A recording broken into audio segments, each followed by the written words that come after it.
আমরা তো নর্মালি আইফোনের ব্যাটারি হেলথ চেক করতে পারি সেটিংসের ভিতরে গিয়ে, কিন্তু অন্যান্য অ্যান্ড্রয়েড যে ফোনগুলো আছে সেগুলোতে কিন্তু আমরা চেক করতে পারি না। অনেকে আবার বিভিন্ন ধরনের কোড ডায়াল করে আবার চেক করার কথাও বলে, আসলে কিন্তু এভাবে চেক করা যায় না। তো আজকে আমি একটা যে অ্যাপ নিয়ে চলে আসলাম, এই অ্যাপটা দিয়ে চেক করা যায়, আর এই অ্যাপটা কিন্তু খুবই ইউজফুল।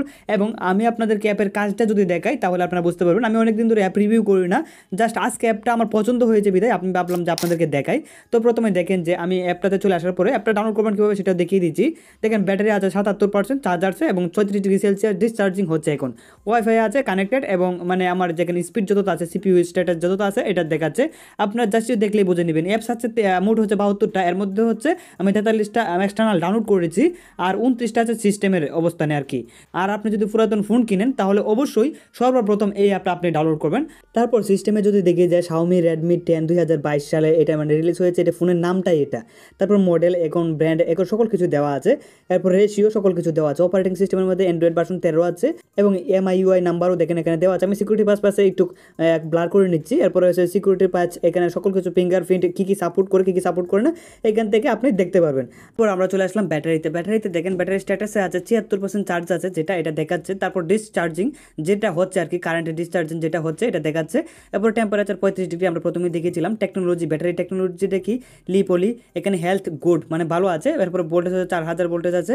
এরপরে ক্যাপাসিটি দেখেন 5000 mAh আমার ব্যাটারিটা। তারপর হচ্ছে ক্যাপাসিটি এস্টিমেট, এটা হচ্ছে আমাদের ব্যাটারি পার্সেন্ট। তো এখানে দেখেন লার্নিং চার্জ ইউনিট ফুল। তো এখানে আমার এখানে আগে কিন্তু দেখাচ্ছিল, আমি ভিডিও বানানোর আগে আমি এটা চেক করেছি যে এটাকে দেখাচ্ছে কিনা। তো এখানে দেখাচ্ছিল, মানে তখন অ্যাপটাতে অনেকক্ষণ ঘোরাঘুরি করেছিলাম কিন্তু এখন কিন্তু দেখাচ্ছে না। এখন দেখেন চার্জ কাউন্টার হচ্ছে 3280 mAh। তো এখানে 3200 উপর এখন বর্তমানে চার্জ আছে। তো 5000 mAh মধ্যে 3200 উপরে এখন চার্জ অলরেডি কাউন্টে আছে।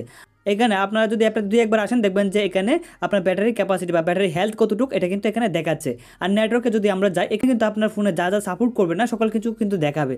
এখানে দেখেন হার্ডওয়্যারের মধ্যে ওয়াইফাই আওয়ার সাপোর্ট, এখানে কিন্তু এটা সাপোর্ট করবে না। 6G হার্টস ব্র্যান্ড সাপোর্ট করবে না এটাতে কিন্তু। এরপরে কিন্তু অনেক যেগুলো আছে যেগুলো সাপোর্ট করবে না, আর আমরা অ্যাপসে গেলে যেগুলো আপডেট করতে হবে সেগুলো কিন্তু এখানে শো করবে। ক্যামেরাতে যাই আমরা, ক্যামেরাতে গেলে এখানে দেখেন যে অপটিক্যাল ইমেজ স্টেবিলাইজেশন, এটা কিন্তু এখানে এটা করা যাচ্ছে না, মানে এটা হচ্ছে না। এরপরে হচ্ছে ক্যামেরার সকল ডিটেলস কিন্তু আপনি দেখতে পাবেন। এখানে কিন্তু কোনো ধরনের বুস্ট আপ হবে না। মানে আপনি এখানে এই জন্য বলছি যে আপনি যখন পুরাতন ফোন কিনবেন তখন কিন্তু অবশ্যই এই অ্যাপটা ব্যবহার করবেন। এখানে কিন্তু ফ্ল্যাশ হবে না, ফ্রন্ট ক্যামেরা কিন্তু ফ্ল্যাশ হবে না, যা যা হবে না সকল কিন্তু ক্রস চিহ্ন দিয়ে কিন্তু দেখানো। এরপরে HDR কিন্তু সাপোর্ট করবে না এটা। তো আমার কিন্তু এটাই আমি জানতামই না, মানে আমরা যখন গুগলে সার্চ করি একটা ফোনের বিষয়ে তখন কিন্তু আমরা ফোনের নর্মাল বিষয়গুলো জানতে পারি, বাট এখানে প্রত্যেকটা জিনিসের আলাদা আলাদা একদম পুঙ্খানুপুঙ্খভাবে আপনি জানতে পারবেন। সেন্সরে যদি আমরা যাই, প্রত্যেকটা সেন্সরের কোনটাতে কী ব্যবহার করেছে, কোনটার কীরকম কাজ করছে সকল কিছু কিন্তু আপনি এটাতে দেখতে পারবেন। আর আমরা আবার একটু চেক করি ব্যাটারিতে কিন্তু এখনও আসে নাই। তো আপনারা একটু অপেক্ষা করলে ব্যাটারির ক্যাপাসিটি এখানে পেয়ে যাবেন। তাছাড়া আমরা কিন্তু এখানে হেলথ কিন্তু মোটামুটি গুড দেখতেই পারছি। তো আশা করি বিষয়টা বুঝতে পারছেন। এই অ্যাপটা আমার মনে হয় খুবই ইউজফুল হবে আপনাদের জন্য।